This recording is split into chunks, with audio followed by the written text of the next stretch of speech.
We got Clément. Clément.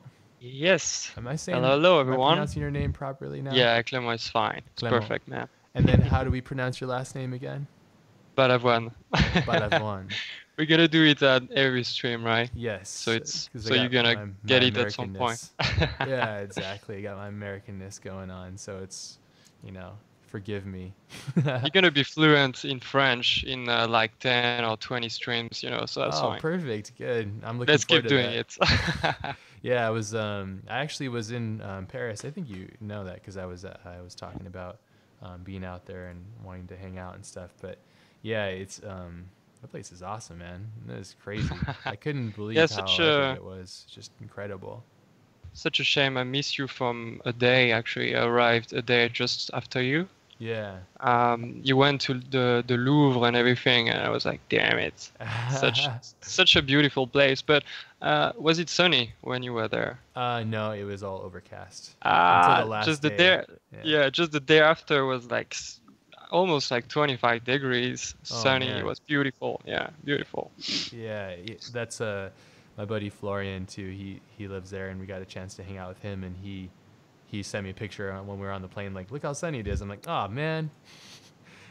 But when I came home, I was so excited because I love the sun, and it was awesome to have the sun be out and about and just be able to just enjoy the weather in California. It's something that definitely I don't take advantage of enough, and I'd really enjoyed it. And that was a I don't know. It was nice being home. So I sent him like a picture of like, hey, look at me, I'm in the park, and there's sun out, and it's awesome. So yeah, it was a good Yeah, but time. So actually about Paris, just quickly, I just realized because I don't live in Paris and never lived there. mm. But obviously I come from France and traveled all over Europe and stuff like this. But I really realized that we take the architecture for granted Oh and yeah, and yeah, the culture as well. And so, obviously I grew up in France and I never really realized that the architecture was so insane and so detailed and complex. And so I basically went to China and it's very different. But also, like in USA. And when you go back a few years after in France, especially Paris, the architecture is beautiful. And just, yeah, just going back after a few years, I just realized how awesome is this city, how beautiful, especially when it's sunny, right? yeah, yeah. Because with the rain and the pollution, when it's gray, it's not the same, right? Sure. But when you go to the Louvre and it's sunny, it's just there is no other place in the world like this, right? And I think you saw Yeah. it when you went there. Oh man, it's Um, crazy. yeah, Hey, how do you pronounce it? Is it because I heard people saying it's the Louvre, and then the Louvre. Yeah, the Louvre. Louvre, Louvre, Yeah, like crêpe, crêpe, crêpe, Louvre. Yes, exactly. crêpe. Yeah, Yeah, très très bien. très, très bien. No, man, French is a very unique language too. It feels like it would be fun to learn too. Like it's just like maybe something I'll do like later on in life when I have a little bit more time. Mhm. By then, Yeah, maybe I think Google it's will a figure out beautiful how to one. like do something faster for learning the language. But yeah, it's cool though. Are you People talking spoke about English Elon though. Musk? Yeah, maybe he'll have some kind of like language thing that will help. So or make Just a it. cartridge in the back of your head. Yeah, that'd be cool. I'd be down with that. So yeah, we'll Cool. see what the future brings. Well, today there's been a lot that's happened to both of us since the last time we did a stream, and today I think it'd be really cool to kind of talk about what you've been up to. You kind of hinted at it last time, but kind of what you've been up to and what you're going to be doing, and just all that kind of fun stuff, and just kind of getting an update. Do you want me to pass the screen off to you so you can share and go through it? Sure, no problem. Yeah. Yeah. Let's see. So the peeps can see. Let's see, man. Yeah, I can maybe redo a very quick introduction because I'm sure nobody knows me. So Ah, um, not sure about that. just just so people understand what I'm doing basically and who I am. Yeah. I'm basically 25. I'm based in Amsterdam for about a year now. Mm. I do fashion design mostly, but I studied 3D about a year ago just to let's say, I don't know, just to get a different approach on fashion, just to bring my inspiration, which is sci-fi movies, video games, and yeah, this kind of sci-fi futuristic vibes, let's say, into my work. And so I started to learn Marvelous Designer with LearnSquare. So I am a LearnSquare student with Ashtorp, Maciej Kuchara on different lessons, and so I've learned a lot of things in a month, and that helped me to develop basically a fashion brand, digital, let's say. Okay, what can I say? No, it's awesome. No, you're doing great. You're just talking about what you're doing and what you've been up to. So, which is key, Yeah, you know, like it just like there's here I'm gonna share a link with everybody to your work so everybody knows. Let's see where'd that go? sure. Yeah, my website is in. I'm changing my website right now, Okay. What are you gonna be but using? Are you using like Squarespace or are you making it yourself? there is something on LearnSquare, really. No, are you going to be like Squarespace? I'm sorry. Yeah, are you Oh, gonna be okay, making sorry. Squarespace? No. Yeah. No, I will still use Cargo Collective. I think it's a really, really good medium. Cool. But I need to change the code and everything, so I'm kind of working on it right now. Yeah. Um, That's so what I yeah, used to basically, use a long time ago. Oh, sorry. My first site was I think Cargo Collective, which was yeah, it feels like forever ago, maybe like 6 years Yeah, ago. yeah. I was one of your follower. I was like selecting the picture Oh, like this, thanks, from man. your website and stuff. Yeah, that was awesome. I think it was the time of your homage to Ghost in the Shell, actually. So that was, yeah, Yeah, pretty was long it on time. there? I think that was on there. Cargo Yeah, Collective. Yeah, I think pretty it sure, was. yeah. I love this museum in Amsterdam. This building is so cool. I'm looking on your website right Oh, now. sorry. You can't see what I'm looking at, but I'm looking at your website right Ah, now, and there's that museum or something like that. The one that's on the yeah, water. What's that one with the the crazy? Eye Museum, yeah. Oh, it's so cool, man.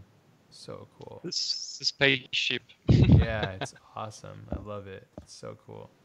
Yeah, it's definitely like such a rad building in the mix of everything else. It's so cool. Yeah, I'm going through your site right now. On your Skype, if you share your screen, it'll be because right now it just has your icon. So if you go to like in your Skype window, if you go to share screen, it'll have it, so we can see whatever you're looking at. Okay. Oh. Tricky Skype. Well, that's fine. That's okay. But you are basically sharing. Oh, should I share my screen? Yeah. So in Skype, are you using a PC or a Mac? Yeah, I'm on it. I think I'm sharing now. There you go. Awesome. Yeah, now we can see what you're looking at. So as you talk, it'll kind of go through. Cool. You can Okay. curate. So what's going on? What's happened since the last time we talked? I mean, you mentioned working on Yes. something secret. So, yeah. Sure. So actually, I think I should talk about this because it might be interesting for people that want to work for a specific brand or specific company. As you can see, I've been doing a lot of personal projects for like towards Nike because I always wanted to work for Nike or do collaboration because I love their work, I love their art direction and everything they are doing basically. So I started to come up with this project, the ACG. It's actually in the last stream as well. We were more talking about this. Now I'm just going to talk about it shortly, but sorry, it's not this one, this one.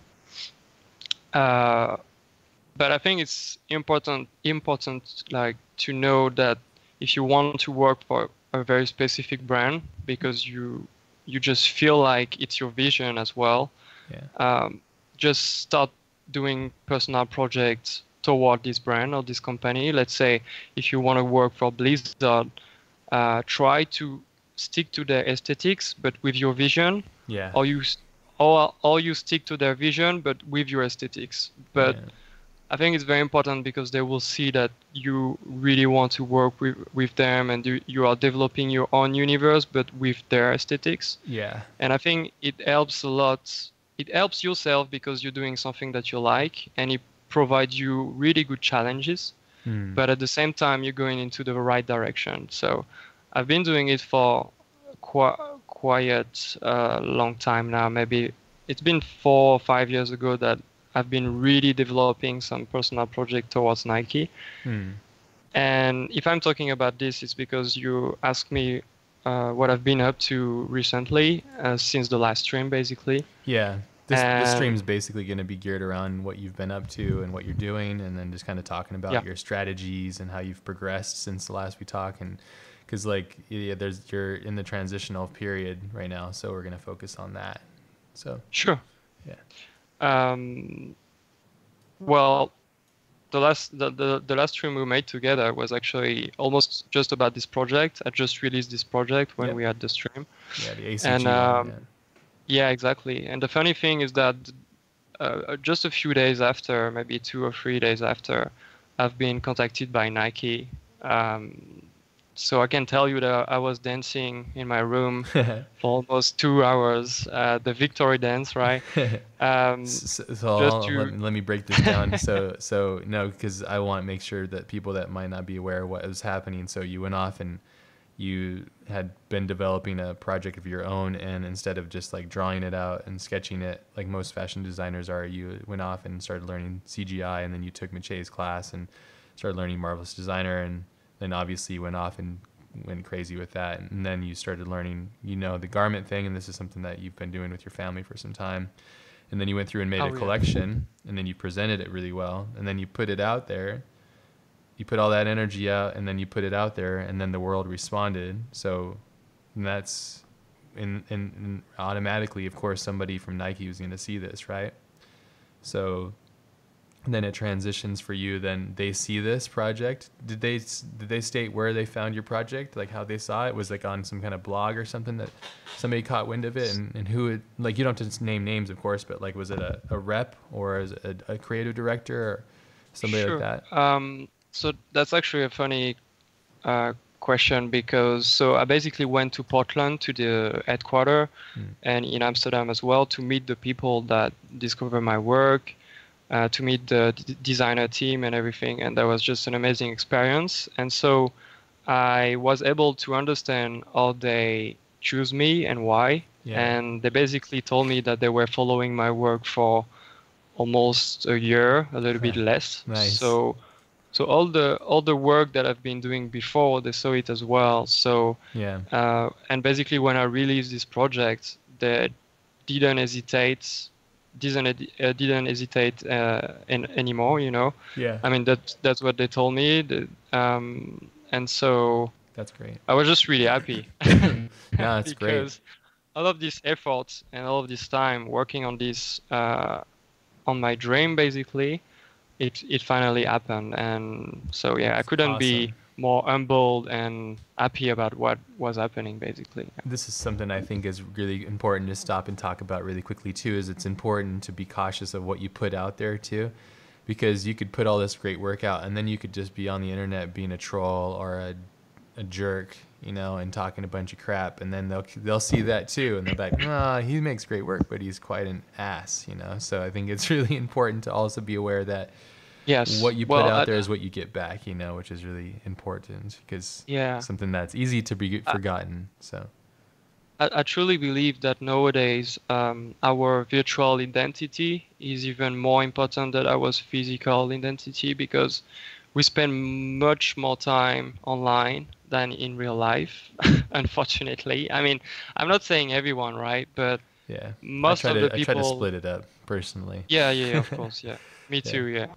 I really try. The best, well, I think that But some of the best relationships and the best connections that you have still in this day will always be a physical person interaction. I totally agree, Yeah, 100%. because it's just Totally agree. The internet and this whole new evolution of the internet is so new, and we don't know how to use it properly yet. So I think that it doesn't have the balance yet that something But like I was saying more on the professional side, Oh, definitely, yes. because Yes, of yeah, on the course. professional side, I I agree. believe that everything we put out there, we need to be careful because people will see who you are and what you're up to. Yeah. Um, I'm not gonna say like I am 100% right with everything I do, but for instance, all my social media are 100% professional. Hmm. I don't put personal thing or very, very little Yeah. because I know who is watching me and I know where I want to go and where I want to go. I don't want to troll, like you say. I don't want to be this annoying guy putting a picture of my food every day, and I mean, I'll say bullshit every day. Yeah. I Yeah. try to be very careful, and I think it's a very important thing, at least as a professional and especially digital artist, because Yeah. as a digital artist, your exposure is online. So yeah. Yeah, it's tough though because you want to be yourself, and I have some friends that are very open and very like transparent about their social life and how they are constantly talking about their social problems, or they even bring up politics. I'm like, oh, not the politics. Like, please, I don't want to hear about what you think about the politics. I don't care. So, yeah, which Yeah. really quite frustrating. But that's when it splits the line between the two. But I think the thing I thought was interesting for us to talk about is just like being cognizant. And the thing is like how like they said they've been watching your progression for a year or so now. It just Hmm. means that whether you thought they were watching or not, I bet you were hoping they were, but you didn't know. But it's just a Yeah. really good example of like um, just seeing if you are the real deal, like just it's almost like they're vetting you to see, are you really going to be this person that's going to do this or that or whatever. And I think that's a really good lesson, to learn, and just what to put out there and how to put it out there and to be cautious of it so you don't get like, putting out the wrong stuff. So it's just something I've Yeah. thought I about a lot, over the think that's years. also. So Yeah, I agree, I agree. But I think it's also how they see your determination and that you're not giving up and you keep trying and keep putting a new project out there. And so yeah, just I think you just need to be motivated all the time and just keep pushing your limits and learning new things and evolving. Improving your tools, your knowledge about everything, and it will, like you say all the time. And you told me, Ash, one day that if you put effort, the stars will align. They yeah, will align. So, and they yeah. did. Yeah. I mean, it's just like kind of how the universe works. I think it's just you put all that effort and energy into it, and I mean, it resonates with me when I see your work. I'm like, oh, this is great. I have this theory that a lot of us as different creatives, like we're almost completing one another's sentences, or we're completing one another's visions, basically. And even for like, let's say like Anthony Burns, like my really close friend and close collaborator, we see so closely like the way we work, but I couldn't make the work that I make with him by myself. I just couldn't. It doesn't exist. But Yeah. having those two things, so what I'm getting at is taking these bits of pieces from the inspiration from everybody around and getting inspired and using this like kind of like a hive mind, internet mind, basically, is like we can kind of complete one another if we can find the right compatible people, So like if you look at Vitaly's latest Ghost in the Shell release, it's like, oh my goodness, like he's Don't even completing. start with this. Dude, Don't even did start. you watch it, the YouTube video? Oh Yeah, I my watched it this goodness. afternoon again. This Ah, afternoon again. it's so good. We'll play it later for you But- guys if you guys haven't seen it. It's demoralizing. He's basically the best, and that's pretty much it. He's like the Michael Jordan of that world. Yeah, 3 point switch. yeah, Yeah. he's just the best. Like nobody can even touch that. Like nobody's even in that range of like capability. Like some people are getting close. Not to like say that they're less. It's just they're not at that crazy level of complete, dedicated, gnarly, heavy level creativeness. Yeah, But I was just crying in a corner this afternoon, it's after great watching the though. video. Yeah, and I sent him a message and I said, dude, thank you so much for being you because you just motivate the shit out of me and I want to be Completely. at that level and the only way to get to that level is to see other people doing it and I think that it's just I get so inspired. I'm just so in awe of it and his humbleness is just so crazy. As a friend, just knowing him, he's just so humble and he's always like, even if I send him something I know is whack, he's like, oh, cool, man. Like, I'm like, I know he could do it like running circles around me, but he's encouraging of growth and stuff, which I think is really nice. And it's nice of him to be polite and stuff. So, and it just reminds me to, like I revere him as being this like whole another level and he's still quite humble. He's completely humble and always remembering the fact that he's always learning and stuff, which is great too. So, but yeah, man. So, okay. So Nike, you guys connected and they said they've been looking at your work for some time. You finally had a chance to discuss with them and you had some interactions. So where did that go? After that conversation, what happened there? And feel free to dissect the bits and pieces and details, or I'll stop you and we'll get into it. So and segue into it. So Sure, no problem. So obviously there is. I can talk about one thing. It's something that happened last month, I believe so. Yeah, last month. So it was. They basically invited me to create the future of the Air Max. I'm sure everybody knows the Air Max, one classic model from Nike. And they basically invited me to reinvent the shoes and come up with a model with my artistic direction, my aesthetics. So I decided to mix my favorite styles and come up with an homage to Tinker Hatfield, which is the creator of the Air Max 1 that he created 30 years ago by taking inspiration of the Centre Pompidou in Paris. So that's why there is the printed the coordinates of the location here. So that was a small homage, basically. that's cool. Oh, very cool. And so it was basically a sort of competition in a way because it was 12 artists from all over the world, and we were competing in a kind of contest with votes, and the public was choosing their favorite one. And so that was an amazing experience because I had the opportunity to visit the headquarters in Portland. And how was that? Did you like it?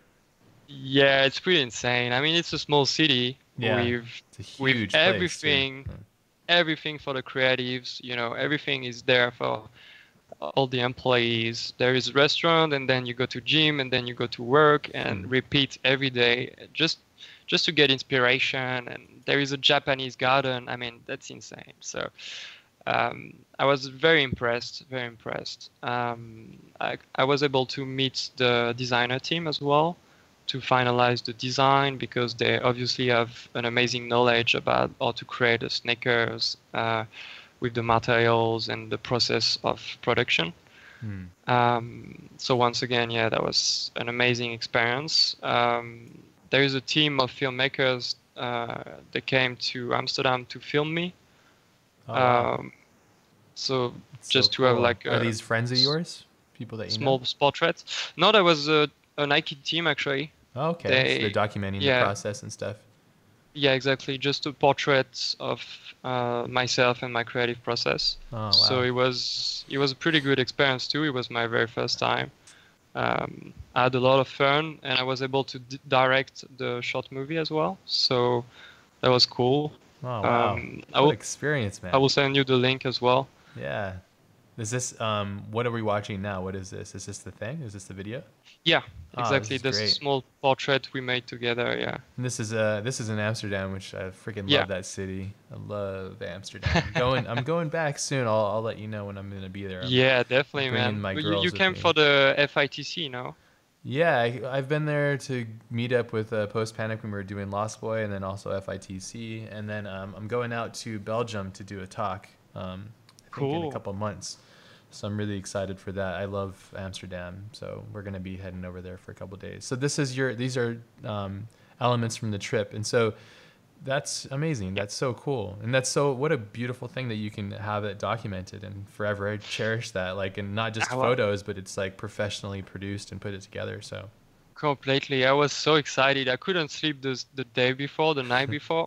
yeah, how could you, So know? yeah, when they arrived, I was like, well, I couldn't sleep, you know. I was like a zombie for the movie, but I was just so excited to direct it with them and just go to the location. And That's awesome. so yeah, because I love filmmaking too. So Yeah. like you know, so I was just so happy. You love so Basically, many yeah. different things, and I think you have such a great eye for so many different things too, and you just love it. It's like, it's not just fashion, it's like life. Life is art, art is life, and then creating these things is about expressing yourself, right?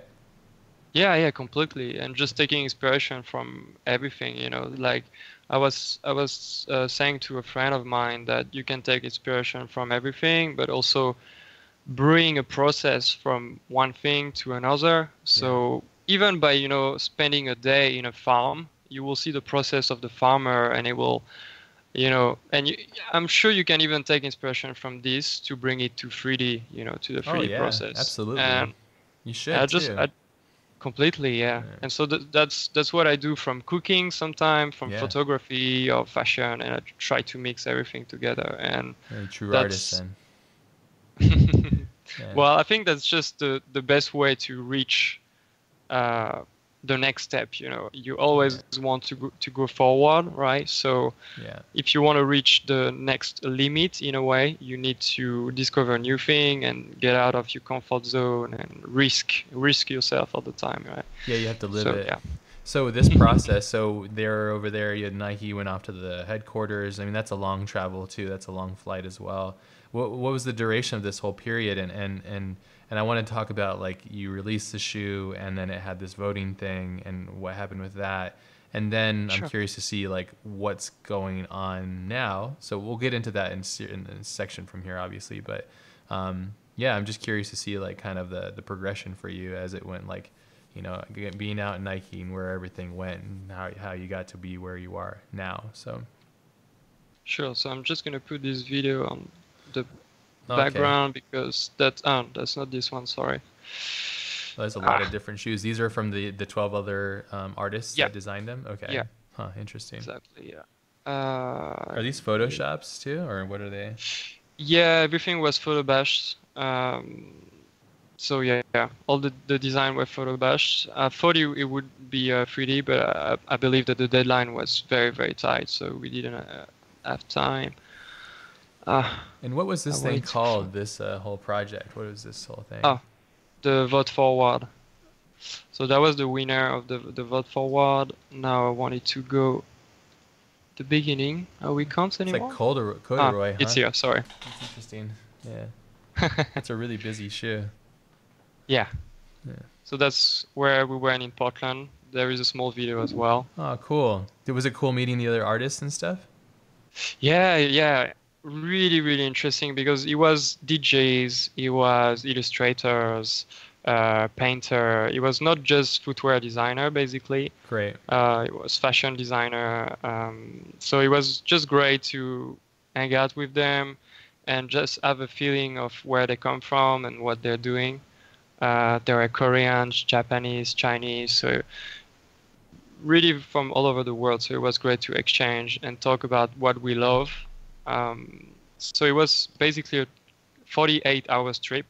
So it was very intense. Wow. They got all this stuff in 48 hours, huh? Shit. So they flew you over there. And this is 48 hours including travel time?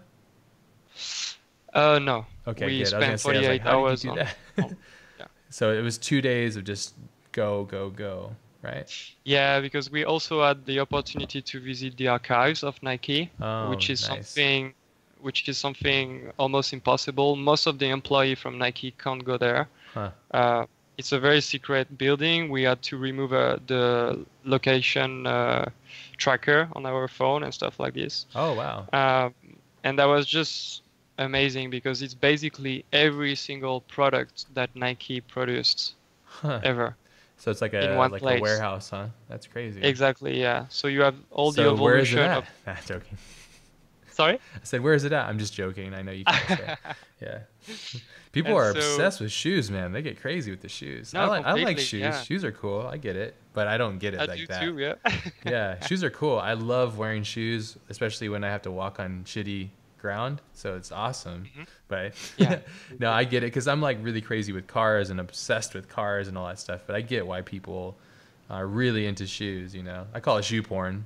I have a bunch of friends that Yeah, it is. my It buddy is. RJ, he's awesome. He has so many shoes. Like he has a closet, and it's like the whole closet from front to back, like 3 shoes deep, is just filled up to the ceiling. And then he has like shoes like that haven't been worn in Ziploc bags, and then like ones that are like on things. It's like, dude, it's like GI Joes or collectible items, like toys or something almost. It's interesting. Yeah. Yeah, there is a lot of collectors, that are crazy about it. Yeah, it's cool. It's something for people to be interested in, you know. So Yeah, completely. yeah, I mean, Okay, I can't find the other video anyway. that That's video okay. is really cool though. That looked really awesome. And this is cool because like I'm looking at everybody else's piece and seeing yours and the different styles. So you go off, and so I'm just so I get the timeline right. So you drop your project. Nike says, awesome, you're ready to go. Come on over. They fly you over. Is that what happened? And then you went and experienced Yeah, it? Okay. it was like we had something like 2 to 3 weeks to come up with our own design, with Okay. our aesthetics and our vision, Mm-hmm. and then we flew there Oh, okay. to With finalize the your stuff. design. Okay. Exactly, yeah, Uh, with our Photoshop basically. okay. And so yeah, So you. and we Sorry, go sorry. ahead. I'm just trying to get We the were able sequence going. So. Oh yeah, that's okay. Hmm. Yeah, and there we were able to meet the design team with the footwear designer, material designer, and color designer. Hmm. So they really know what they're doing with materials and all this thing. And we were able to basically finalize the design once we were there. Okay. And so that was in the Blue Ribbon studio, which is a special studio there at the Nike headquarters, where there is basically everything: 3D printers, Wow. sewing machine, 3D scanners, and motion capture. So you can experiment with movement, motions, everything there. So it was super great to be there. Wow. They have this like unlimited resources then. All right. Yeah. So that's awesome. So they give you 2 to 3 weeks to kind of build your concepts and bake everything out, and then they bring you out to the Mecca, the temple, basically the Nike temple. You go and experience all this. It's a lot of filming. All that stuff is really intense. You get to meet the other artists. Was it interesting sharing your work with them? Or you were like, hey, look at my thing? Or was it kind of like, were you shy? Or how is that for you with that approach? Were people outgoing and crazy? Or what was the experience for you when you're out? Because I've done that too, where you meet a collective group of people that you've never met before, but you have similar interests kind of. But it's all different personality types too, which is interesting too. Just navigating that, you know. And also you're like, I want to win, you know, like this is a great opportunity. Like, get out of here, you know. Well, to be honest with you, for me, I mean, I won already when they contacted me. Yeah, good. Um, Yeah, such a good mindset. Man. Everything, I love it. everything for me was like, okay, it's okay, I won. Even Yeah. though I'm a huge competitor, I was like, that's fine, you know. Yeah. If I don't win, that's okay, because it's already a huge opportunity for me. Yeah. But about meeting the group, as I told you, it was a very, very intense weekend. I mean, 2 days. Yeah. So we didn't really have time, unfortunately, to meet all of the artists and exchange. But we had some quick exchange, and it was nice. But we couldn't go deep into what we are doing and explain all the concept and everything. And at the same time, some of them were really focused, and I was kind of one of them, to be honest, because, you know, I was like, okay, that's a pretty crazy experience, so I have to stay focused, and I'm a very annoying perfectionist, so I wanted to make everything perfect, and everything is gonna happen my way, you know. So I was kind of in my corner, even though I was talking to the others. I was really in my corner working on my computer, but still, you know. That Okay. was I nice. mean, That that's was why very I'm nice. curious. I'm just curious to see your dynamic in a social environment with a lot of strangers and like a once in a lifetime kind of opportunity because Hmm. you really bring out a lot of different things about your personality, I think, which is really good. And it also puts you in a weird adverse situation, you know, which is great. So, and traveling and meeting people and doing something like that, that's so cool. Okay, so we got the timeline going here. You make your project, it kills it, everybody loves it, it gets the attention of who you're wanting to. You're very smart at just hitting that part. You just, I want to do this, I'm going to put all this effort in, make this passion project, and boom, it gets you right to what you want, you know. And then you make your designs, you focus on that, and then you go off and you have this amazing experience, this trip to go visit the temple basically. What Hmm. happens after that and moving forward? Well, so basically, this competition, I put the quote marks, was kind of a freelance contract, basically. So I can't really talk about what's going to happen because I don't even know myself Okay. for now. Yeah, don't say For now, details obviously. Yeah. but yeah, yeah. But you know, I mean, I'm still working on a lot of project, personal and professional. Let's see how everything will unfold. Mhm. But yeah, I'm super happy, super stoked with everything right now. So Oh wait, you missed the part where so the 12 designers they released their work and then the internet, the community of shoe lovers voted on who's the best one, I guess. Is that what it is? yes, exactly. Yeah, Okay. that was it. Yeah. And then that one with the crazy colors and the corduroy material was like the voted favorite, I guess. Is that what happened? Yeah, he was the winner. Yeah, Okay. Man, I from wish I Los knew how to Angeles vote on actually. this. Yeah, well, good for that person. That's awesome. That person must be excited, you know. But Yeah, he's very passionate as well, so that's yeah, cool. good for him. And that'll only Mhm. just make you sharper and wanting to do more. So, um, and so now you've done that, and so I'm trying to think like, but your ties with Nike are still deep, right? Now, like you guys have a communication now, and you're like you said just earlier, right? Is it having you have an NDA, so you can't necessarily talk about it, but it didn't end with the community not voting for your shoe to be the top, right? It's continued, right? Well, yeah, the competition is finished, so there's the winner, and so let's say that this chapter is finished. So Yeah. I'm in another chapter, and maybe another chapter with Nike. I don't know. Hmm. I'm still in contact, and we are discussing things. I'm waiting for answers. I will see what happen. Awesome. Um, but yeah. Yeah, sometimes it's a really slow moving ship, and then when it gets going, it's very fast, you know? So it's like, you know, you never know what's going to happen as things move and progress forward. Would be working in Portland with Nike on location, would that be something that you'd be interested in doing? Yeah, they actually have a lot of different headquarters. They actually have another one just next to Amsterdam too. Oh, okay. So yeah, but you know, I love to travel. I traveled to a lot of places, and I don't want to stop to one place right now because Yeah. I just love to travel, meet new people, new culture, and So just so freelance so then. inspiring. Yeah. Places and people are so inspiring. So yeah. So so you got all this awesome experience and I love it and it's so great to hear and I'm super happy for you and I'm proud to see your success and progress. It's so great. So you're taking all this and now where are you going now? What interests you right now? Like what is getting you up or keeping you up late at night? What's that passion that's driving you? Do you have something in the works? And you don't have to say details. I'm just curious as to like where things are going. So I love this question. Thank you, Ash. well, it's all about No, that, right? no, You it's a know? very good one. It's a very good one. Yeah, the fact is, you know, I love fashion, and I'm sure you know it after the last stream and this stream as well. Yeah. I'm gonna tell you something that I don't tell anyone. The thing is that I love concept art more and more. You know, Yeah. I told you I've been following concept artists for a few years now, and I'm really trying to bring together these two words. Hmm. So as I told you, I try to bring it together with Neuro, for instance, Yeah. with this project. Yeah. I'm now working on the second collection, basically, Awesome. but I see Yeah. I see really big things for the second collection. I'm trying to develop a catwalk in virtual reality and Hmm. try to push the Smart. concept really, really forward. So, because I Epic. truly, sorry, excuse me. No, sorry, I'm just like reacting. I'm excited for this.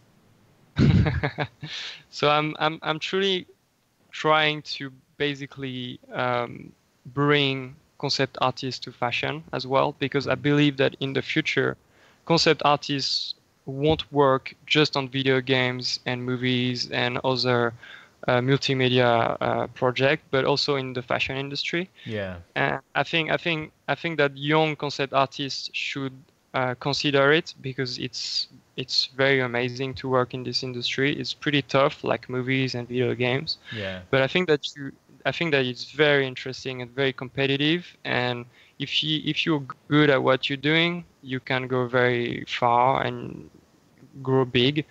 I mean, it's not my interest, but just do things amazingly beautiful that nobody is doing right now in the fashion industry, you know. Like, Yeah. let's say if tomorrow I manage to bring Ash, Mache, and Vitali on a fashion brand on one collection, I think the game is done, you know. Oh man, thank you. I Yeah. think it's killed, you know. Yeah. So Did you see that's all basically, Mache's stuff that he was releasing with all the? He finally got a chance to release. He has so much stuff to share with everybody, but the work that he did on Ghost in the Shell is yeah. basically the if you take his first class that he's made on Learn Squared, the futuristic character design, the one that you took, if you take Hmm. that class and you really pay attention to doing that class, it's basically the whole workflow for every piece of work that he made for Ghost in the Shell. Yeah, the geishas and everything. Everything, Yeah, I yeah. totally He was understood making that that. right when he was doing all that stuff, and that's how I learned it, So, yeah, I was just like Amazing. his first student basically, and that's how Learn Squared started. And then we brought Andrew on and AJ, and Andrew is the one that's like kind of put it all together with us and made it so we're actually like a legitimate group of people. So, yeah. It's pretty funny because there is some there is no geisha from Mache here. Might be in like. Wonder if I think he put it on. If you Yeah. go to, there it is. Yeah, they're so good, man. I remember when he I showed me mean, that, I was like, I hate you, dude. I was like, what is that?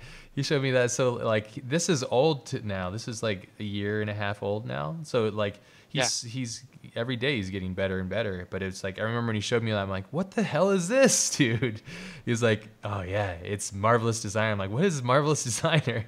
I had no clue. It was so cool seeing though. I had never seen anything like it. I was just like really blown away. Like, yeah, and how he put the illuminant like material because he was working with Kurt and Bart, I believe, the fashion production fashion designers on Ghost in the Shell. But yeah, it was, man, that was crazy. Yeah, and I was You like, when I was you talking with you, guys go ahead. you guys had a lot of fun, I'm sure, on this movie. That just you can feel the passion on all of your visuals. It's beautiful, you know. Oh, thanks, It's just man. so cool. A lot of progress, a lot of It's learning. beautiful. I mean, I'm sitting there with Mache, who's one of the best at what he does, and then I see Vitali, who's one of the best at what he does, and so there's no way you can do anything. You have to do the best work you've ever made at the time that you're doing it, and that's it. And I think that being surrounded by really great people, which is what we're trying to cultivate, like through the streams and all that kind of stuff, is like we're trying to make it so that we're surrounding ourselves with good, talented people that are really focused. Yeah, that's Rupert's drawing. So when I met with Yeah. Rupert, Rupert hit me up. 2015, I think I came up to Hollywood to meet up with him on Warner Brothers set. I think I can't remember where it was, but it's like right next to where Steven Spielberg's office and everything. It was so cool. But then coming in there, Rupert's super nice guy, really cool, and he had these drawings that he had on the table and stuff he was drawing. And Rupert's an artist too, so he loves to draw and stuff, and it was really cool, like chatting with him. And he was like, I want to have like these buildings with faces and all these kind of weird things, and that was so fun. And I was like, yeah, I can make that. And we had a lot of talks and a lot of conversations about extrapolating things and having these big projections, these solograms, and the city feeling like alive and like painterly and stuff. And you got to give a big shout out to Chris Bayer, my buddy and creative partner on a lot of these things too. Which like once we got into production, Chris is really good at like taking things and breaking them down. This is like, these are all early stages stuff, all concept art stuff. So this is like in the beginning before we got into production, where Chris and I really started taking these concepts and then taking those pieces bit by bit and call it an asset army basically. So if you're curious, I can tell you a little bit about it. I don't know if you want to know. Yeah, completely. Yeah. And everybody that's curious about the Ghost in the Shell stuff, we're going to have Vitaly and Maciej and I are all going to be doing a massive stream on April 19th. Mohammed, is that right? I think Momo, is that right? I think it is. He's here, but he's muted. So Yeah. Okay. It'll be on the 19th. So next week. Yeah, get your guys' bodies ready. So it's gonna be epic.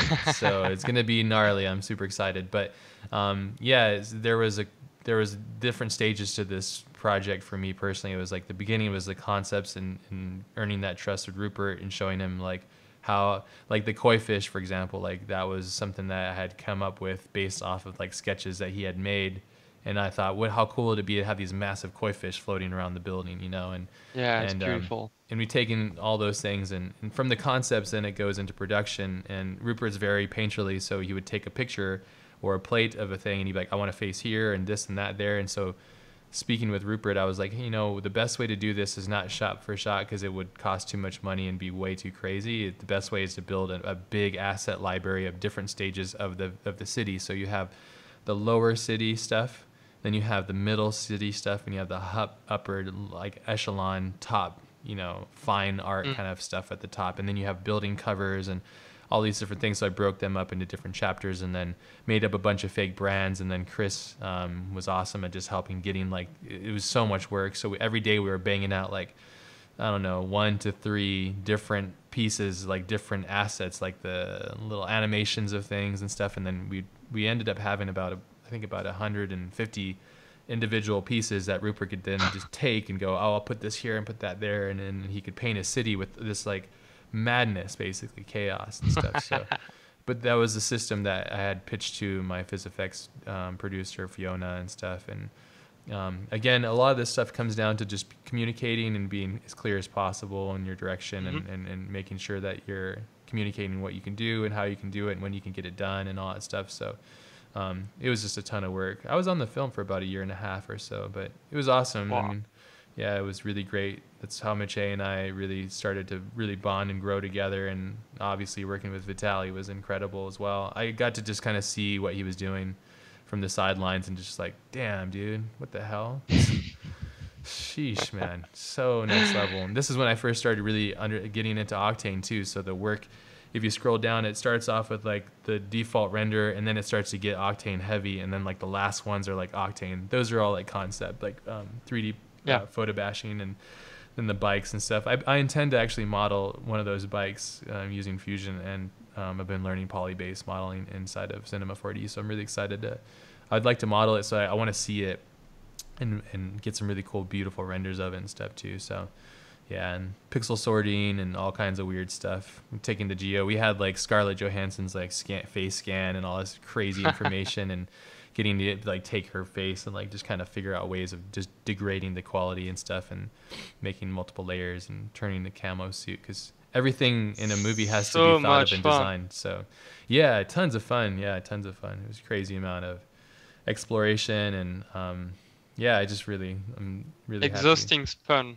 Yeah, it was a lot of, it was crazy. And that's super cool, man. Yeah, so I watched the movie twice already. Okay. To be honest, like visually, there is like no mistake visually. It's just beautiful. You're really into this universe, and you really, how can I say, you really dive into it from start to finish. And awesome. When I saw the fish on the building, I was like, my man, Ashtop, you know. And awesome. Yeah, fish building. Sincerely, like amazing job. Like Vitaly fucking killed it, you know. There's no other words. And Weta, the body, the mechanical body, that's just legendary, man. You know. Yeah, the team at Weta that took his files and made 3D prints of it. It's a shame that you only see like a second of it, really, because it's just outstanding. It's just incredible. Yeah, and I got to see it actually when I was in Weta. That's why we went out to New Zealand. I got to meet Richard. Oh, yeah. And that was just incredible. Like having that, I had a couple moments. I think you probably had the same thing when you were out in Portland, where I just had to take a moment to myself, leave everybody behind, and just go like, man, I can't believe this is happening right now. I just feel you know, I think our trajectories are quite similar. Having done the Ghost in the Shell project, it's been a question everybody's asking me, like the Project 2501, like, hey, Ash, did that help you get this project? Mm. And I'm sure it probably helped in some capacity, Yeah, you know, but I think I believe so. I think at the same time, Rupert, as he mentioned, he was familiar with me and my work prior to that project, so he was aware of who I was, and so I think it was like a combination. And he's like, "Oh, you're a Ghost in the Shell fan, so of course it makes sense to have you on board."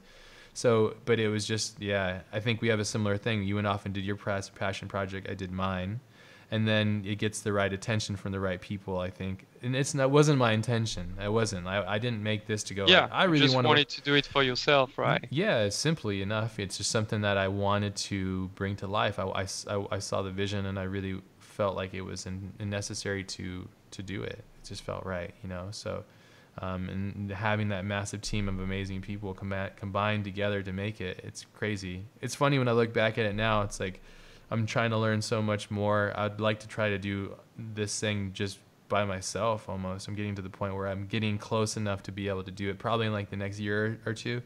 Hopefully I'll be able to just make it myself, you know, and then it'll just be like a challenge, like a complete challenge, you know. So, but Ash, yeah.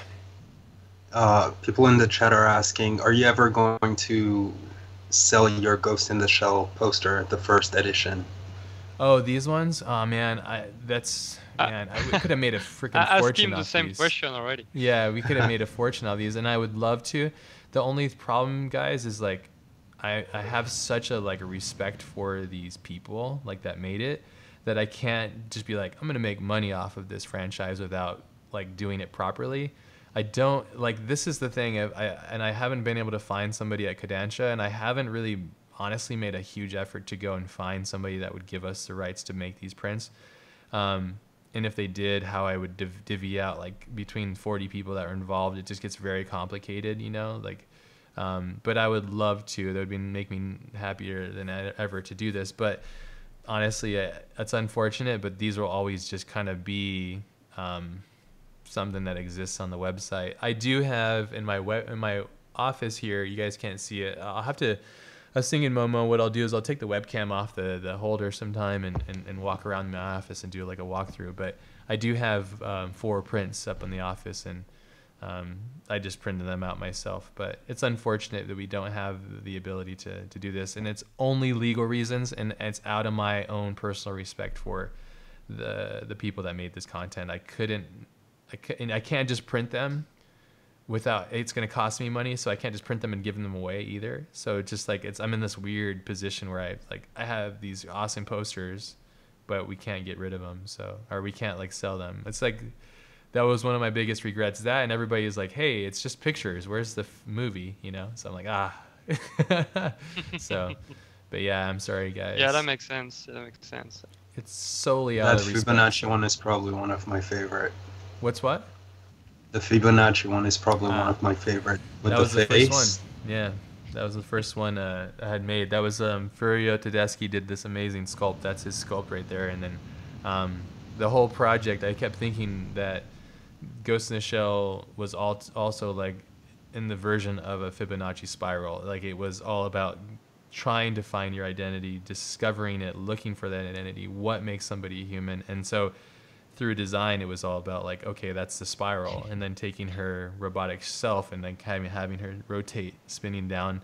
You see it all throughout. Almost all the posters have a Fibonacci in the grid. Yeah, and then a lot of them are made by like Wedge and Lever. Like that's a Wedge and Lever one. Give a shout out to them. They're just amazing at that kind of design. But them combined with everybody, it was just, yeah, a dream come true. Mache and I had like a brief moment to make posters for Rupert's film, and oh yeah, it was a shame that we didn't get a chance to do it or to make them. It was we did this on our own time, like over a course of a day or so, or a day or two. That's Mache made that one. I thought it was great. I set the type for him, but he made everything else. That was a really great concept, and yeah, it was a lot of fun. We'll go through these in detail, I think, when we have the stream together. But it was an interesting one, very interesting thing. But I think, you know, Clement, we have a very similar trajectory. You put the passion, you make your passion project, and then it gets the right attention, attracts the right people, and then you just have that good, open, optimistic personality. And we had Travis Davids on the other day, and he has just such a great outlook on life, and his positive notion about just like learning and growing and giving and trying to do your best every day. And I think it's the same kind of thing here. You know, it's like you put that good stuff out, it comes back. You know. I think it's important that we keep repeating this. You know, that do your personal project, but with a direction, with a goal. Because when I was younger, I was trying too many different things and going into too many directions without a main big goal, let's say. Yeah. And once you know your big goal, work on it by doing your personal project, because you will have 100% fun, because it will be exactly what you like, what you want to do, and you will learn new tools, and it will bring you new challenges. And that's why what I learned thanks to my personal project. So it's very, very important, and I didn't know it before. So yeah. No, man, it's the best. I just jumped into another huge personal project. I'm super excited about it. And it's just like I'm learning so much just by pushing myself and trying to see what I can come up with. And I'm really excited to see what you're going to do next with your next collection and stuff, because if you love concept art and you're seeing what Maciej's doing, if you've taken his class, you understand like the power of that class, and you obviously do because you're making amazing strides in it. Dude, you're going to wreck shop, man. It's going to be awesome. Honestly, with a lot of stuff that you already made, if you put like a gun in the person's hand, you're like, oh, it's concept art, you know? Like a futuristic gun. Oh my God, there it is. It's concept art, you know? Oh, man. Yeah, so. Nah, but that's definitely something I would love to do in the near future or the further future, to work on movies, because I just love movies. I love the direction and the process of making movies, and how difficult it is. I think it's very interesting. The difficulties as well, the complexity. So difficult. Yeah. Yeah. It's crazy. So that's definitely something I will do in the future. But anyway, for now, it's fashion. Awesome. Well, you know, if you keep, I always say like you keep your 1 foot in the current and 1 foot in the future, and your head in the clouds, and you're walking towards where you need to be, you know. So you're remembering where you were, you're going somewhere closer, but you can constantly keep yourself optimistic, you know. I think it's really key. This is what you got here. What's this hotness? What are you doing? Just putting the model back. Oh man, that's cool. Man. Damn. Yeah, that was just a piece I was doing. I was finishing this afternoon. I was just playing with it after in 3ds Max, putting some logos and stuff. Because it was a piece I didn't finish for the ACG collection. Oh, okay. So I just wanted to play with it this afternoon and do some quick renders. And you got your flow now. You got your flow. You're figuring it out. Have you used Lightroom yet for augmenting your work, like doing final polish and stuff? Have you used it? No, not yet. I'm starting Alex's class next week. Oh, okay. That's Keyshot. I'm talking about Lightroom is a different thing. It's like sorry. No, it's like photo manipulation. It's really good. No, not yet. Yeah. I'd take all my renders and I'd bring it into Lightroom, and man, it just like the render's like, oh, okay, cool. And then you take it to Lightroom, you do all those slight augmentations like you would to a raw photo or something. Add a little bit of grain, a little bit of noise, a little bit of this and that, and then adjusting the colors and the vibrancy and the textures and stuff, and like it really turns up the information range on it, which makes it really a lot cool. of my photographers friends were telling me that Lightroom is very powerful. Yeah, it's awesome. And even for renders. So yeah, I'll try. Okay. Yeah. Interesting. I was showing Vitaly the other day or like a couple weeks ago, and he was like, "Oh wow," because he's getting into Octane, and I was like, yeah, "Octane's great when you get it out of there, but it's like, it's what you do past that really like it takes it from 90% awesome to like 100%, it's awesome, so just a thought, because I think you would probably really enjoy it, especially because you're a photographer, and I think you love that precision of just augmenting things to minutia, so this is really great though. This is a really cool piece. Like, yeah, this is really awesome. Yeah. Okay, I'll try it out. Yeah. Actually I started Fusion 360 too. Oh man, I did my very first art surface modeling. Dude. Because it was for a project. Man, nice. I was working. This is the first time you used it? Yeah. Oh man. So bear with me. No, this is awesome. Where is it? You gotta this is a good time capsule for you then, because you're gonna look back on this. Because like, Yeah, when you have completely. Marvelous Designer, are you completely like you just get in it? You're like, ah, yeah, you know exactly what you're doing, what you need to do. Is it becoming very transparently quick? Yeah, it's not that complicated. You know, it's like playing Awesome. Lego, right? Yeah, It's like no, it's playing good Lego. because I know But there's a learning curve to it, but that's awesome. okay, so now I'm talking to the Clément in the future. You see, man, that was pretty shitty, right? Oh man, this is awesome. Like it's so cool And that you're doing this. so because it's basically a commission from a magazine. It was to imagine the future of the workspace. Okay. And I basically decided to create the future of workspace in fashion, obviously, you know. And I wanted to create a machine that can do the knitting on a basically 3D printed model in wax. So the robot are sewing the dress directly in the wax, basically. Oh, okay. And once the dress is finished, there is a warm solution with heat that is melting the wax, and then the dress is finished, ready to wear. So that was a very small, quick concept just to imagine the future of fashion, basically. Ah, nice, man. Very cool, dude. Very cool. So that's my very, very first Fusion 360. So I try my best. No, dude, that's awesome, and it's Just cool. trying some. Yeah, dude, that's great. Don't you love it? It's so fun. You do the sketch and you do the Boolean operation. I mean, you can't do that kind of stuff in poly modeling. It's just a pain in the ass. So it's so cool. It's so cool. I love it. I'm using it pretty intensely on this next project, so I'm really excited to. I love any excuse I can get into Fusion. I'm like, yeah, give it to me. Like, I was making some car stuff the other day, and I was like, ah, cool. I'm just gonna make a wheel right now, just because. And it's so fast and so fun. Yeah, completely. But you know, I was kind of finishing up this project. You know, I was like, okay, that looks all right. You know, and then I watched the video of Vitaly, and that's when I started to cry. That. You know? Well, your lighting is really great. I think that's one thing that's really helping your model too, is like you're knowing where to put the light to accentuate the curves and then hide the rest, which I think is really good. But keep in mind, Vitaly's been doing what he's doing for 10 years plus, I believe now. So like, it's really going to be hard for any of us to compete at that level, especially when you're just starting. The cool thing is that we have somebody like him that's out there showing us how good you can get if you just focus, you know. So he basically opened the door, you know, the direction. Yeah. He shows the direction. He's the prophet, you know. Yes. Yeah, exactly. Yeah, exactly. And it just goes to show, like, if every day you spend a solid amount of time dedicated to honing your craft. He's like, one time it was funny, I was talking with him, he's like, oh yeah, I read the manuals to all the programs I use before I really get into them. I'm like, what? I've never done that.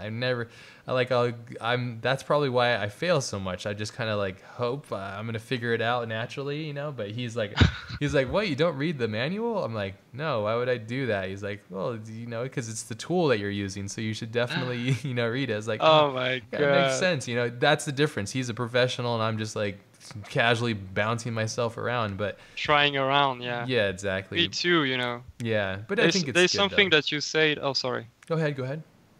There's something that you said like, usually I open the softwares and I use the tools that I know. I experiment a little bit, but that's it, you know. I just you basically use what you know to reach the goal, and then you close the program. Yeah. So yeah, but it would be so cool if I could just get, like, if I could make it in my head and then go, oh yeah, I know. That's what I start to learn with like modeling, is that it's kind of a curse now that I'm learning poly modeling and plyometric modeling. Plyometric. How do you say it? What's the CAD based version? I guess CAD modeling. But when I see anything, when I'm like out walking around and I see an object, I'm like, oh yeah, like shoot that, pull that, and you know, like, oh, I could pull that. That would be one shape, and so I start breaking everything down. It's kind of when I first started really getting into typography, and I was like, oh, that font is bad, or that kerning is horrible, or, you know, like, it's just, you start to become aware of things, and it's a curse and it's good. Do you have that same thing where you're just kind of inundated by the details of everything and dissecting them? Yeah, I usually try all the time because my background is in industrial product design. So I always had this kind of reflex to look around and understand how it is made. But yeah, I think it's very important for any designer or even photographer because you learn how to construct your picture and to compose your picture. Yeah. To play with the contrast and the perspective, and so I think it's important for any artist basically to know how things are made. Yeah. So yeah, I agree. I think it's that's like super vital, man. Dude, I'm so excited for you. This is awesome. I can't wait to see where all this goes, and the progress that you're making is going to be it's going to be awesome, man. You just keep that. Thank you, man. Yeah, you just keep that positive, good energy going, that eagerness to learn and desire. I mean, dude, you're gonna go so far, man. It's gonna be awesome. And I'm just I can't wait to start Alex's class next week because it's gonna be Game another changer. level too. Yeah, that game. Oh, like that. how are you doing with your ZBrush now? I've taken a little bit of a break. I'm gonna actually get into it again because of the passion project, but I've taken a break because I just got super busy with some client work, and then I went out to Paris and. I probably forgot how to use the whole entire program again, so I have to go back and relearn it again. But I hope not. I think it'll come back, hopefully, a little natural. So, But no, I got really obsessed with it. It's normal. I get obsessed with something, then I'm like, okay, and I burn out, and then I got something else to do. So, You went pretty crazy at some point on ZBrush, like in a few days. Yeah. I think honestly, guys, if I didn't have to learn squared with Miche and Momo and Andrew, and I didn't have all these client jobs going on, I'd probably be able to just be a monster. And that's really what I'm trying to focus on, is just being a savage beast with these things and being able to have the freedom to do it, So. Yeah, machine. Yeah, man. Yeah, no, it's definitely it's awesome. It's amazing to be alive now as an artist. It's just like what a amazing time. Yeah, I totally agree. Yeah. Like you have access to so many tools and so much knowledge online for free. For free, yeah. And I think we don't have excuse anymore to improve ourselves and feel happy with what we do, because there is always something to reach, there is always some goals to reach and some knowledge to get. So yeah, so excited all the time just by going around and stuff. I agree. Yeah, I'm excited for you, dude. This is great. Momo, do you is there any questions? We gotta wrap. Like, I have 12 minutes, so we don't have any questions, but it'd be cool, Clément, if you. Like you were talking about focusing on personal project and really having a dedicated goal when you're doing them. It'd be interesting for you to talk a little bit more about it, because I think what happens sometimes is that people, like you were saying, like spread their energy in so many different things. And they just figuring out where to put that energy is such a large challenge that they never get to that point. They give up before getting to the point where they realize what that focus is. I understand. Yeah, actually, I have a very good example because I'm starting a new IP just on my free time, just to have fun, basically. I think the most important thing, the very first point, is choose something that you will have fun with, because if you have fun with someone, you will never stop. Yeah. So that's the very first point. And so basically this IP, I'm sure a lot of you guys play to Final Fantasy X. There's this game inside the game, basically. It's called Blitzball. And so I've been inspired by this game inside. It's like a bowl of water in an arena, and players are inside and they're kind of playing soccer or whatever. And I wanted to create like an IP from this, to be inspired from this, but in a different dimension. Basically, in a more futuristic dimension where the esport fusion with the physical sport, basically. Because I truly believe that the future of sport will be a mix of the two, basically. It will be real athletes wearing a VR headset, basically. Yeah.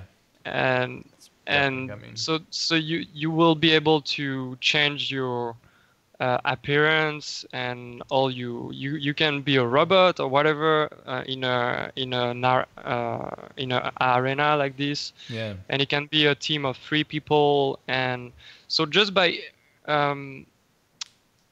picturing a story, a backstory that you like, you will want to work on it. And once you know the backstory, you start to write down what you need to tell this story, basically. So you will need visuals, you will need characters, you will need an arena like this, and once you know what you need to create, you can write down a list of which program you need to use and which program you need to learn. For the characters, maybe you will need to learn ZBrush or 3ds Max, and 3D for code. the exactly. There's so many and options. for the arena, you can use Fusion 360 and all of these things. And I'm sure that Learn Squared already is an amazing tool to learn all of these softwares. There is courses for almost everything. Yeah, and we so I'm have sure that like 12 more courses in development too. yeah, Yeah, we're gonna have some insane classes coming out this year. So cool. yeah. So I truly believe that once you have your story, your direction, and you know where to go, you will never stop, because you will enjoy telling this story to yourself and to Yeah. people around you.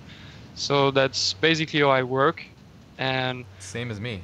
Exactly the same. I think it's just the best way to go where you want to go, you know. Yeah, you can get it from a book or like a game inside of a game. You know, like it's an endless thing. I think, which is really great. Like it's Completely, a yeah. never-ending spiral, basically. As long as you keep your passion and the focus and the drive and the things that you love, I think it's just a matter of just doing it, right? So, which is key. Mhm. And I think the key word there that you mentioned is having fun. I think that's key. And then the roadmap Yeah. is really important too. Like, oh, I need to learn this to do that, you know, and being okay with the fact that this might take you a year or 2 years to do, and being okay with like, all right, like I'm okay with that as long as I know I'm gonna be done with it eventually, you know. So Yeah, completely. I mean, if you think about it, my personal project just the last year helped me to learn DAZ 3D, Marvelous Designer, 3ds Max, a little bit of ZBrush. I was on Keyshot. I mean, in 1 year, I've learned a lot of softwares, doing something that I had a lot of fun doing. Yeah. I mean, and so when you do the synthesis of your experience, you just grow bigger. Even if you fail, you know, even if at the end of the day your project you're not really happy with it, you've learned doing it. So you never lose. You always win, always learn. So I think that's how I see things, basically. Yeah. Yeah, man. That's a very strong way of looking at it too. That's awesome. I'm stoked. There you go, guys. That's the energy that you need to get yourself going and excited about projects. And just like, if anything, like look at what Clement is doing. Look how he put his heart and soul and his passion into his own passion project and his work. And he's basically designing his life as he is designing fashion. And he's on his trajectory to go and do what he wants to do. And it's going to be awesome. We'll just have to sit in the sidelines and just enjoy the process and watch him progress and see where he goes with it. And there's always going to be a job for you if you have that kind of passion. It's just you'll never go without a job. You know, like I listen to a lot of interesting stories. There's this podcast that I listen to called How I Built This. It's really good about startups and stuff.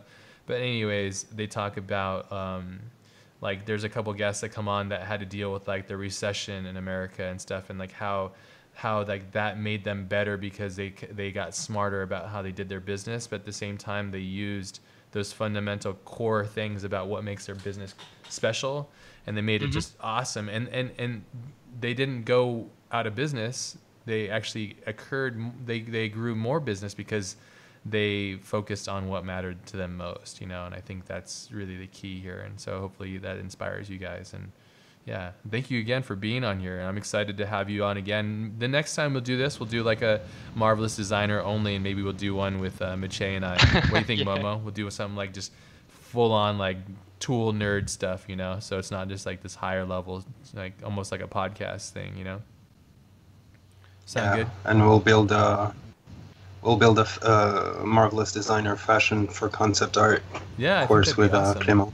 Yeah, I think that'd be great, man. I think you should definitely teach that. I think it'd be awesome because you obviously figured it out and you have a good pipeline and workflow. I'm really excited to see how you take to how Alex uses Marvelous as well, and see what you learn, if you learn anything at all, or if you've already kind of figured it out. So, no, but I'm Yeah, really completely, excited. yeah. So, no, I'm man. sure I'm gonna learn a lot of things. Yeah, Oh, looking yeah. forward to it. It's Yeah, just to incredibly go dense. deeper and deeper all the time. Yeah, that's cool. Yeah, you're gonna love it. It's gonna be a great great. experience. So great. Yeah, man. Okay, well, so I have 5 or 8 minutes left here.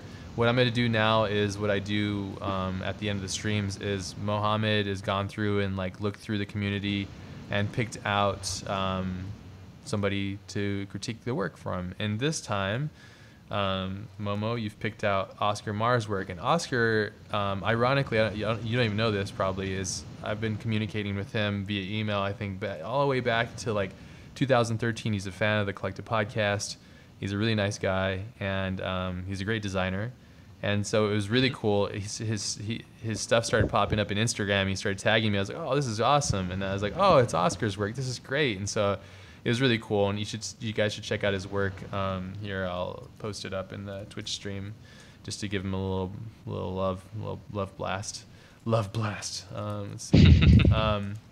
But yeah, so Oscar, thank you for taking the class. It's awesome. And what's really cool to see is that like you took like the smaller section of the class, which is focused on like Adobe Illustrator and stuff, and you kind of added to it with your own style and stuff, which is really cool. So first and foremost, like, you know, I think these are all really great, and they definitely have your style and aesthetic. So when you guys look at his work, you definitely can get a sense of it. I love the colors and like the way you're using objects and stuff in Uranus information that's like just kind of has its own place, but it's just kind of sitting there and it has its own like kind of flow basically. It's cool seeing all the tools that you're using based on stuff that I was teaching in the class, which is like the radio, art, brush, and all that kind of stuff, which is a lot of fun. Quick way to create instant crazy amounts of information. And I think when we had Beeple on too, like Beeple does this technique a lot, right? So you'll take a bunch of random stuff in vectors and then make a rotation of it, then bring all that stuff into Cinema and then extrude it and do all kinds of madness with it. This is a good way to making that kind of chaos. But the designs and everything looks really good. I like how minimal and simple this one is, and the mirror effect and stuff and the symmetrical notion of everything feels really good. And this is like what you're designing is the hex object, the user interface for the hex object, which is really cool. So these are all great too. It's like just feels like a wire diagram and stuff. So I have, for the most part, like a lot of these I don't have a comment on them. I think the only thing I would say in general for a lot of your designs is to try and find a way of giving things a focus and purpose rather than just being a design item. So what I mean by this is like when you have these sections where it's like you have these 45-degree angle cuts that they feel almost like they're more of like a hardware piece. The thing is that I think it's key is that when it comes to HUD and graphics and stuff, there's different levels to it, and I'm actually designing a HUD class specifically right now, so I'm really deep into it. So that's why I'm dissecting this so thoroughly. Is you don't want to have too much Uranus or Uranius? I don't know how what's the word, like just frivolous stuff, the stuff that doesn't necessarily have like the most important bits of information. There's different levels to it. So with things like this, if you're to add in some kind of like point or reason to it, you can maybe have like a line from here and have some sort of like data set or something like that. So, and then what you would do is like what Clément was talking about is like you could add narrative to the vision which you're creating, and by adding little bits and details, that'll separate your work from like the 90% done to like the 100% done. So adding little bits of details, and let me just see if I can explain this by looking at some older work, and I might totally contradict what I'm saying right now because this is older work, so forgive me if I don't get it right. But so let's look back at this stuff right here. And so when I was designing, say like the hand or something here, when I'd have like Uranus or random bits of information and stuff, like what I wanted to do is I'd make these things, but I'd also, it's all about scale and scale of objects in relation to other ones. And so having bits of information that kind of tie and align with things and have like little bits of meaning and stuff. These are like things that come about from the flow of using your imagination and attaching as much meaning as possible to certain things. I'm trying to find this example I had in my head, but maybe it's not here. I guess we could use this, for example, but like when you look at this, there's a lot of like miscellaneous design stuff that are just kind of like sitting there. But what I was trying to do was make things feel like they were all integrated and having some sort of cohesive design direction that kind of connects them all in some kind of capacity. So like this line comes down to here, but it also has like a taper or like a little bit of a detail that adds a little bit of like a shift or a change that makes it feel like it's like accessing a file or a call to action, just having the weight change on the stroke of the actual vector asset and stuff. So those little details, I think, are gonna take your work like from here to there, you know. And I think it'll just help you elevate that just a little bit more. So adding those little slight details. This is stuff that I learned from like working really closely with all the amazing people at Prolog and just kind of seeing the difference. I'd make some work and then it would be kind of rigid, and then I would look at theirs and go like, what's making this different from theirs? And I think the key is to have these little bits and pieces of stuff that's kind of like a fray, as like the fray of outputs. Like this is kind of pushing it like that. This for me is like, it's a little bit too miscellaneous, but I think it still kind of somewhat works because it's kind of in the flow of the design of everything else too. So it's something that it kind of comes about as you go and design and you put the hours in, as I know you've been doing over the years. But I think that's the one thing I would say that would probably help you, is to kind of create some kind of cohesive bit where you have a common language that goes between all of them. Also, margins are always key important. If you want to break the margins, that's fine, but make sure that you have some sort of like rooting object that kind of keys everything together. This is really cool too. The cool thing I like about what you're doing here too is like it is your style, which is great because it's really easy to like look at, say, like Brad, like G-Monk's designs, or say mine or something, and like just be a direct copy of that. But it's cool because I like what you're doing. Is like I can definitely tell that you're making your own kind of imaginative world here, which is really cool. And it's your own style. Again, I think that's really important. And style is very difficult to come by. And I think style really only comes by the hours that you put in intentionally by yourself, working and trying to discover what makes the most sense to you too. So it's cool. It's like crazy keyboard thing. It would be cool if you were on this call, then I could like talk to you about your intentions from here. But I mean, it's just, these are really nice. So yeah, this is cool. They remind me a little bit of the UI of the OP1. I don't know if you've seen that keyboard from Teenage Engineering. No. OP1? Oh, yeah, OP1 Teenage Engineering. OP1 Teenage Engineering. I'll send you a link. Yeah. Thanks, Momo. Let's see. Oh, yeah. That's cool.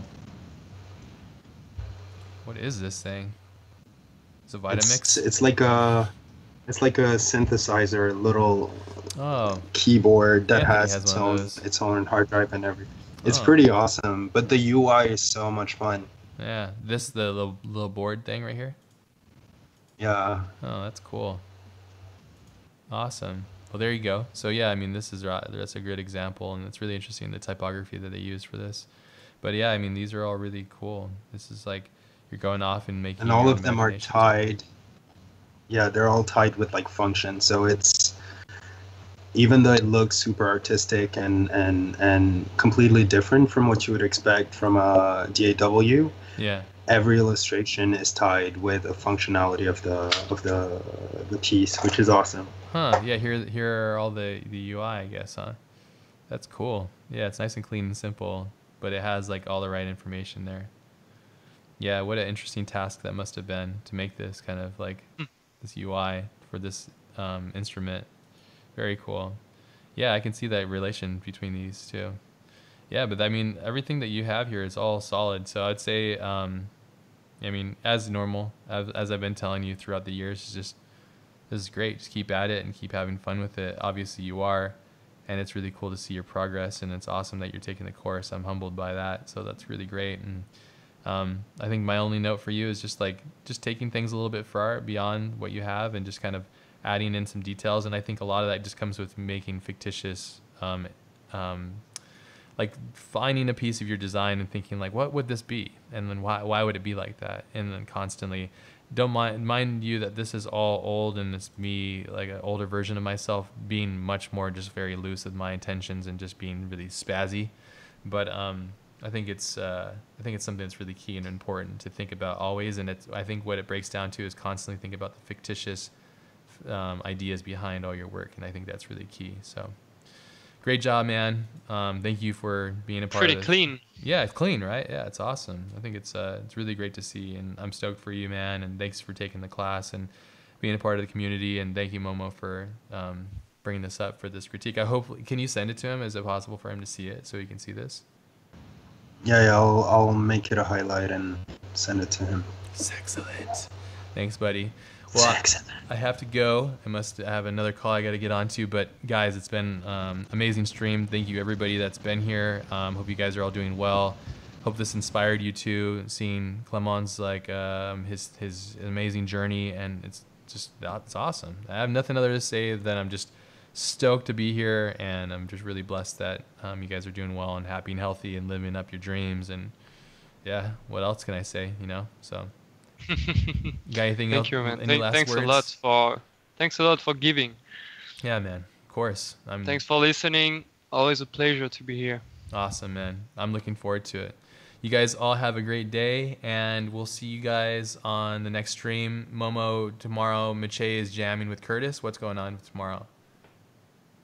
Mache's flying solo tomorrow, He's so I'll doing be some with gigs him. or something. Yeah, exactly. So he'll talk a little bit about his process in Fusion 360 for some of the work he did for Ghost in the Shell. Oh, that's gonna be sick! Don't miss that. Don't miss that. That's for sure gonna be epic. He made some crazy stuff in Fusion, so you guys will love it. It's awesome. I might even try to chime in, tune in on that one as much as I can, because that's gonna be an awesome one. So, yeah, you'll see some Mache like next level stuff. So, yeah. All right, guys. Have a great day. Peace out. Much love, everybody. Peace. Goodbye. Peace. Mwah.